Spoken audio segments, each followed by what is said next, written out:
நான் இந்த காரியம் செய்ய போறேன், தேவ சித்தம் என்ன, இந்த காரியத்தை தொடங்கலான் இருக்கேன், இதை செய்யலான் இருக்கேன், இதுல இன்வெஸ்ட் பண்ணலான் இருக்கேன், இதுல தேவ சித்தம் என்னவா இருக்கும் அப்படின்னு நினைச்சு நினைச்சு நினைச்சு நம்ம குழம்பி நல்லா போச்சுன்னா தேவ சித்தம் இருக்கு, கொஞ்சம் அப்படி இப்படி தடுமாறுதுன்னா தேவ சித்தம் இல்ல அப்படின்னு நினைப்போம். நான் சொல்றேன், ஆண்டவருடைய எஸ் எஸ், ஆண்டவர் எஸ் ஓகே பண்ணு அப்படின்னு சொல்றாரு பாத்தீங்களா, அது தேவ சித்தம்னா சில நேரத்துல ஆண்டவர் சொல்ற நோவும் தேவ சித்தம் தான். திறந்த வாசல் மட்டும்தான் தேவ சித்தம் கிடையாது. சில நேரத்துல பல நேரத்துல அடைக்கப்பட்ட வாசலும் தேவ சித்தம் தான். ஆமென் சொல்லுங்க.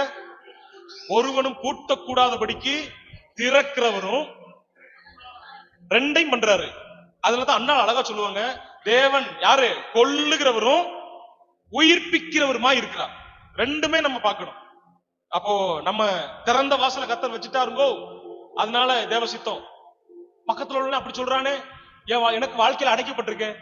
உங்களுக்கு இந்த சீசன்ல தேவன் வாசல் அடைச்சு வச்சிருக்காரு பாத்தீங்களா, அதுதான் என்னது தேவ சித்தம். அப்போ காலம் முழுக்க இந்த வாசல் அடைச்சிருக்குமா அப்படின்னு கேட்டா இல்ல. சரியான நாள் வரும்போது, உங்களுடைய ஃபைல ஆண்டவர் ஓபன் பண்ணும்போது, உங்களுக்கான நேரம் வரும்போது, உங்களுக்கான குறிச்ச காலம் வரும்போது கர்த்தர் என்ன பண்ணுவாரு, வாசல்களை திறப்பாரு.